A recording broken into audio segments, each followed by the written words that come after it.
The sweat dripped down my forehead as I pushed through the last set of bench presses, the clank of weights echoing in the dimly lit gym of downtown Chicago. It was just another Tuesday evening, the kind where the after-work crowd thinned out, leaving only the dedicated few. That's when I first noticed him. Alex, with his easy smile and focused gaze, spotting a guy on the squat rack like he'd done it 1,000 times before. We locked eyes briefly as I racked my barbell, and before I knew it, he was walking over. "Need a spot?" he asked, his voice steady and confident, like he belonged there more than anyone else. I nodded, grateful for the help, and from that moment, our routines intertwined. Alex was a software engineer by day, the type who coded algorithms that powered apps I probably used without thinking. Me? I was Mark, a high school history teacher trying to stay in shape amid grading papers and dealing with rowdy teens. We bonded over shared gripes about Chicago's brutal winters and the endless grind of city life. As weeks turned into months, our gym sessions became the highlight of my week. We'd laugh about failed diets, swap playlists for workouts, and push each other to lift heavier. Alex had this way of making the mundane feel exciting. His stories about weekend hikes in the nearby forests or his quirky family back in Ohio drew me in. I found myself opening up too, sharing how my conservative upbringing in a small Illinois town still lingered in my mind, even after moving to the city for college. Family expectations can be a real weight, I'd say, and he'd nod knowingly, though he never delved deep into his own past.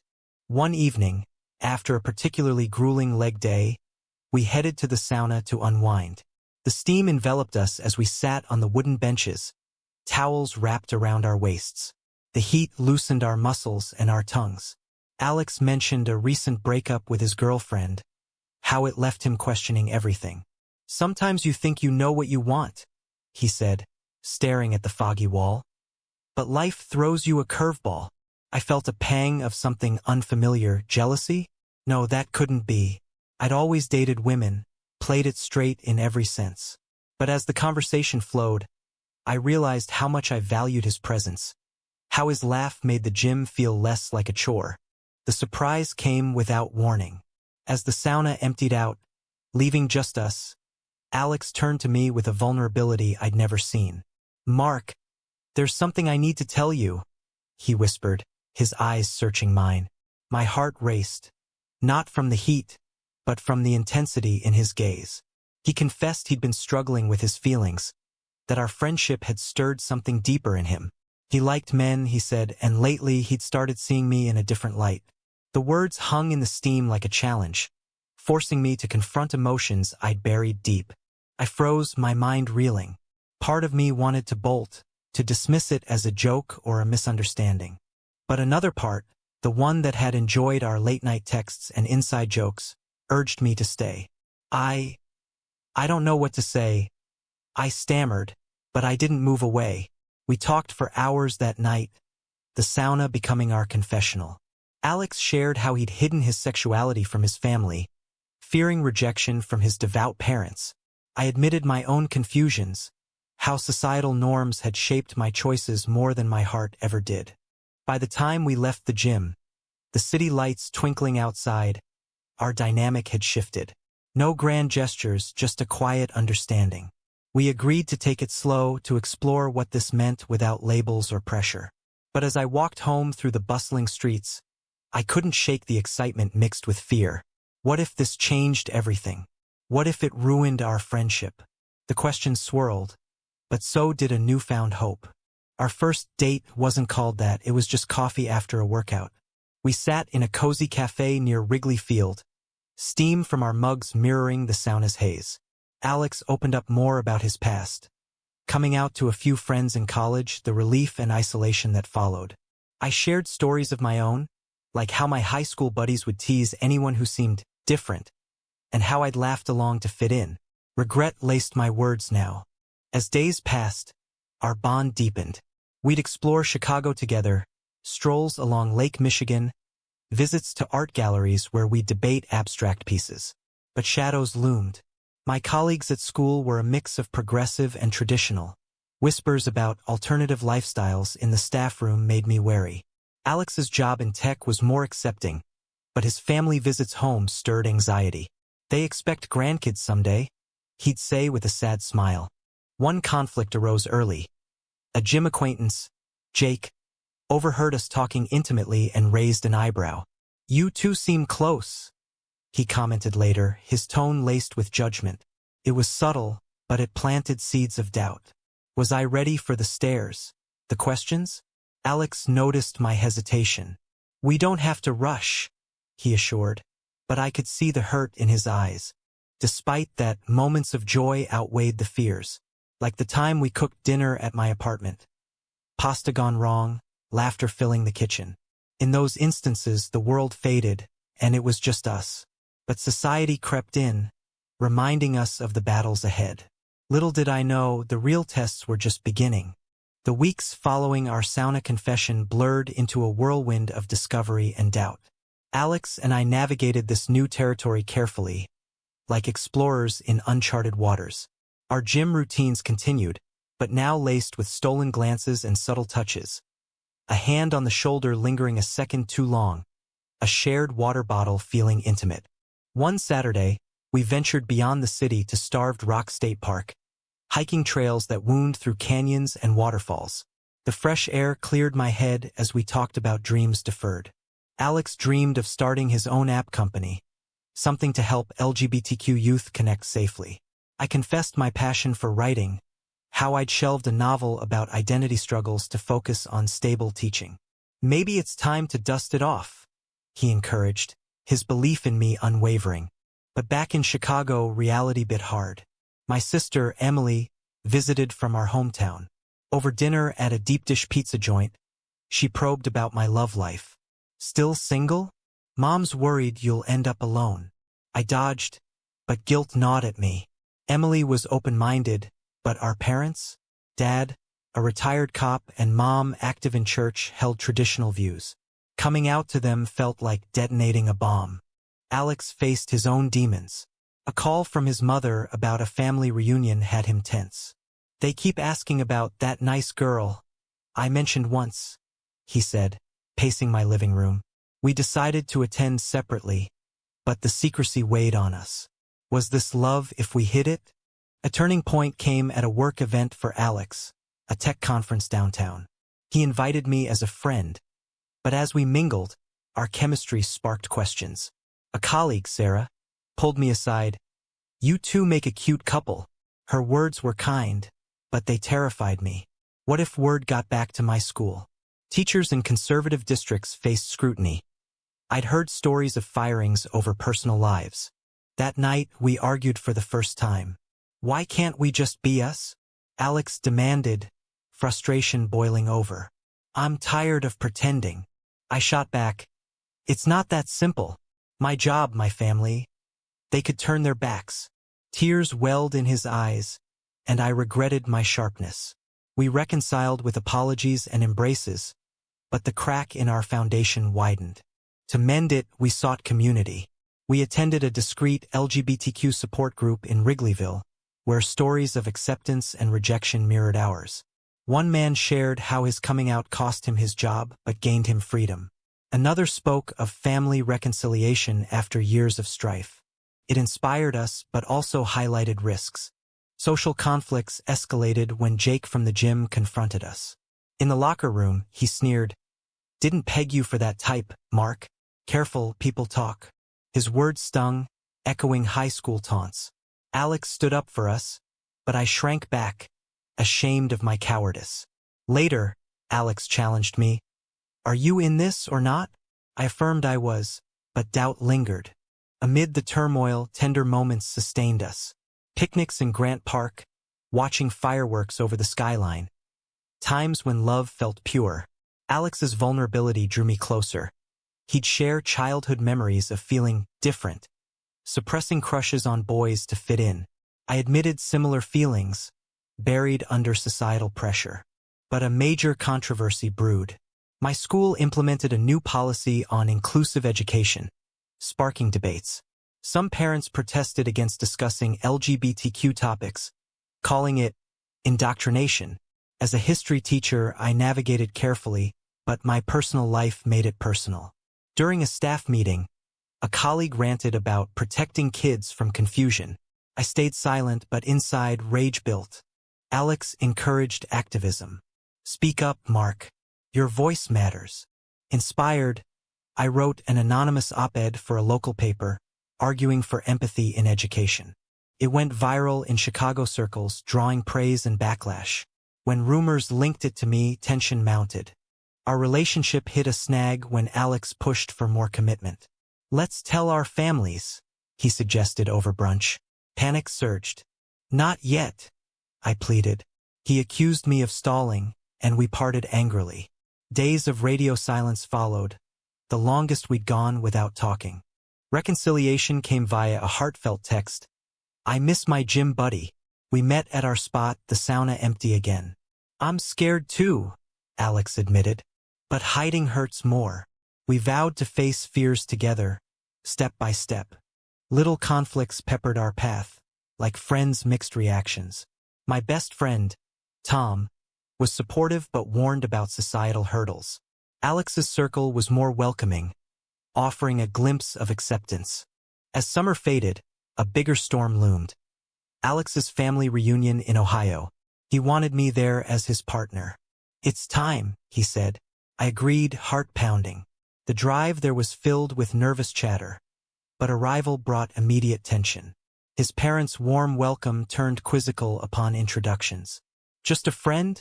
His mom asked, eyeing us. The weekend unfolded with barbecues and games, but undercurrents of suspicion. Alex's cousin, a vocal conservative, made offhand remarks about traditional values. It sparked debates around the fire pit, where politics clashed with personal lives. By Sunday, Alex pulled me aside. I can't hide anymore. In a bold move, he came out to his family during brunch, introducing me as his boyfriend. Shock rippled through the room. His dad stormed out, Mom teared up. Accusations flew. This is a phase. What about our church? We left amid chaos, the drive back silent. Had we made a mistake? The fallout from Alex's coming out rippled like waves across Lake Michigan, affecting every aspect of our lives. Back in Chicago, he received mixed messages from family. His mom's tentative texts seeking understanding, his dad's radio silence. Give them time, I advised, but inside, I dreaded my own revelation. At work, my anonymous op-ed stirred controversy. A parent complained to the principal, demanding to know the author's identity. Rumors swirled, and during a PTA meeting, debates raged about moral influences on students. One father argued, we send our kids to learn history, not lifestyles. I defended inclusivity subtly, but my palms sweated, fearing exposure. Alex and I leaned on each other more. We joined a couples therapy group for LGBTQ pairs, where stories of societal battles resonated. One couple shared losing friends over their wedding. Another fought custody biases. It fortified us, but also amplified fears. A personal clash hit when my sister Emily called. Heard about your friend Alex. Anything I should know? Her tone was probing, not judgmental. I confessed everything, and to my relief, she supported me. Love is love, bro. But Mom and Dad, be gentle. Her words emboldened me to plan my own coming out. Before that, a gym incident escalated tensions. Jake, emboldened by rumors, spread gossip in the locker room. Mark switched teams, he joked loudly. Confronted, he defended it as harmless banter. Alex wanted to report him, but I hesitated, worried about drawing attention. Standing up matters, Alex insisted. We filed a complaint, leading to Jake's suspension. Victory felt bittersweet. Whispers persisted. Socially, our circle shifted. Some friends distanced themselves, citing discomfort. Others rallied, hosting dinners where we felt normal. But public displays, like holding hands in Millennium Park, drew stares even in progressive Chicago. One evening, a passerby muttered slurs, shaking us. Is this worth it? I wondered aloud later. Alex's response, you are. His conviction reignited mine. We volunteered at Pride events, marching in smaller parades to build courage. Meeting others' stories of discrimination in housing, jobs, highlighted systemic issues. It fueled debates between us. Alex advocated radical change. I favored gradual steps. A major conflict arose with my job. The school board reviewed the inclusive policy amid protests. As a teacher, I testified anonymously via letter, but a colleague outed me during a heated session. Mark's living that life. How can he be objective? Chaos ensued. Parents petitioned for my removal, citing influence on impressionable minds. The media picked it up, a local news segment framing it as teachers' personal life sparks debate. Supporters rallied online, but haters flooded my inbox with threats. Alex stood by me, helping craft responses. "This is bigger than us," he said. Amid the storm, intimate moments grounded us. Late-night talks on my balcony, sharing fears and hopes. Alex revealed past heartbreaks, rejections that scarred him. I shared how teaching inspired me, seeing kids question norms. But pressure mounted. My principal called me in. Lay low or risk your position. I refused, leading to a suspension pending review. Unemployment loomed, straining our finances. Alex offered support, but pride made me resist.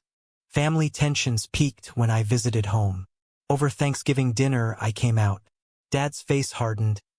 "This isn't you, son. It's a choice." Mom cried, blaming the city. Arguments erupted about religion, tradition, science. Emily mediated, but wounds opened. "We love you, but not this," Dad said, breaking my heart. Driving back, tears blurred the highway. Alex comforted me via phone. "They're wrong. We'll build our family." His words soothed, but doubt crept in. Was love enough against such opposition? Reunited, we faced another blow. Alex's job offered a promotion in San Francisco. Better acceptance there, he noted. But it meant relocating, uprooting my life. "Come with me?" he asked. Indecision tore at me. Leave Chicago, my roots? Debates intensified. "We can start fresh," Alex argued. "But my fight's here," I countered.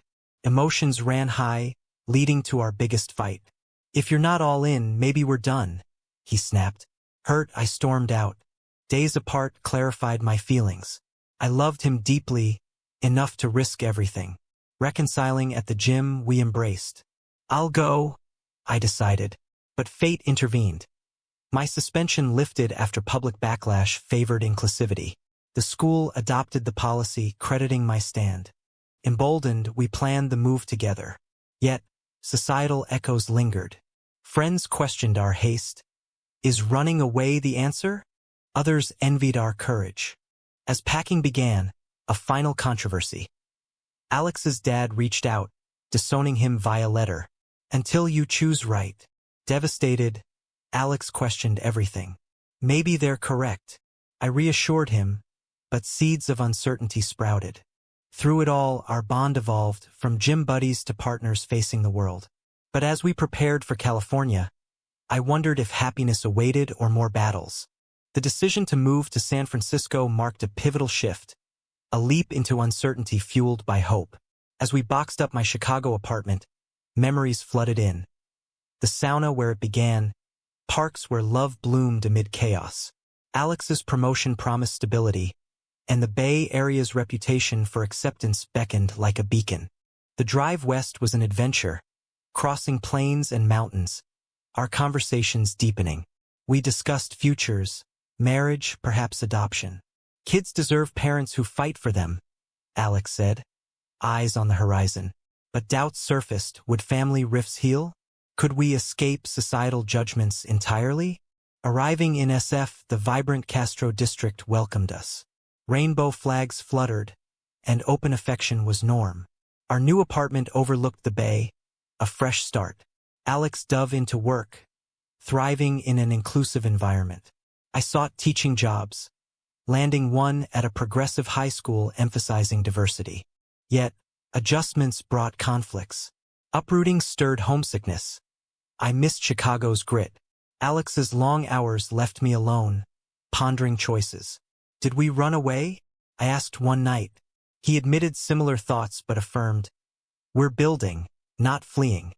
Social dynamics differed. Friends here were affirming, but some viewed our story as quaint Midwestern drama. At a party, a guest debated, "Coming out shouldn't be traumatic anymore." It minimized our struggles, sparking tension. Alex defended our experiences. "Not everyone's privileged." Professional hurdles arose. My new school encouraged LGBTQ curricula, but a national backlash against woke education trickled in. Parents challenged lessons on historical figures like Harvey Milk. "Keep politics out," one demanded. I pushed back, drawing on Chicago lessons, but it rekindled fears. Alex faced his own issues. His company's diversity initiative spotlighted him, but tokenism grated. "They parade me for PR," he confided. It led to imposter syndrome, questioning his worth beyond identity. Family strains persisted. My parents sent stiff holiday cards, avoiding mentions of Alex. His mom's calls were awkward, skirting the topic.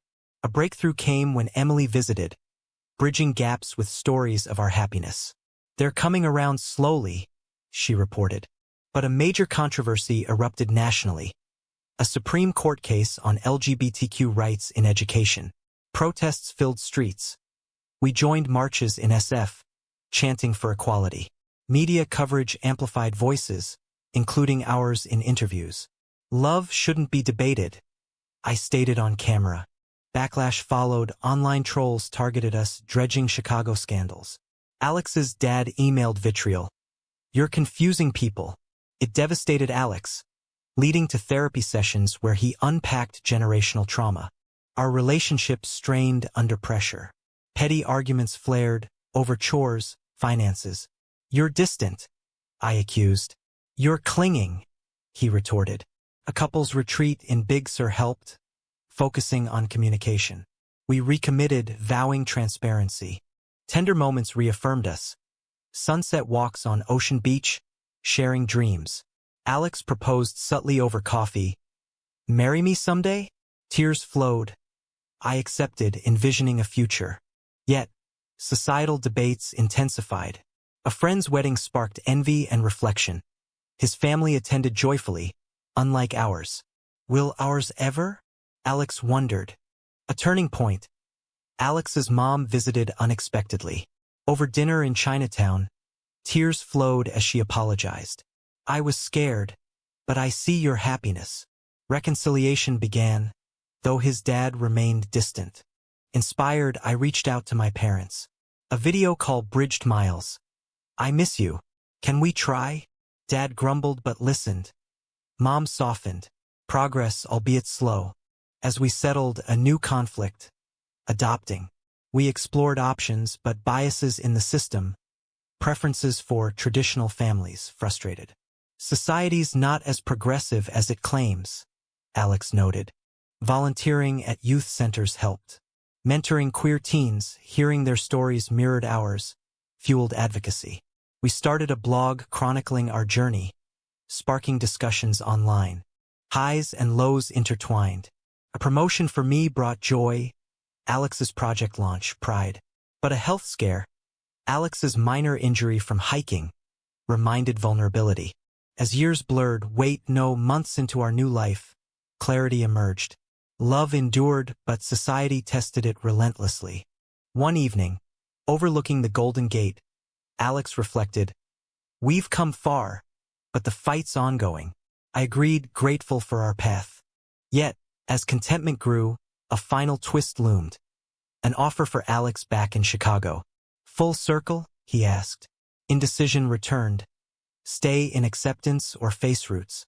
Debates ensued, weighing pros and cons. We've grown. "Maybe they have too," I suggested. Ultimately, we chose return, armed with resilience. Packing again, hope mingled with apprehension. Returning to Chicago felt like closing a loop, but with sharper edges from experience. The city welcomed us back with familiar chill winds off the lake, our old gym still standing as a sentinel of beginnings. Alex's transfer kept his career on track, and I resumed teaching at a new school embracing diversity. Settling in, we confronted unfinished business. Family reconciliations progressed haltingly. My parents invited us for dinner, a milestone. Tensions simmered. Dad avoided eye contact initially, but Mom's hugs warmed. Over pie, he grumbled. Takes time to understand. It wasn't full acceptance, but a crack in the armor. Alex's mom visited often, building bonds. His dad sent a card, thinking of you. Small steps, yet meaningful. Professionally, we thrived. I incorporated LGBTQ history into lessons, sparking student discussions. One teen confided his struggles. Mentoring him echoed our past.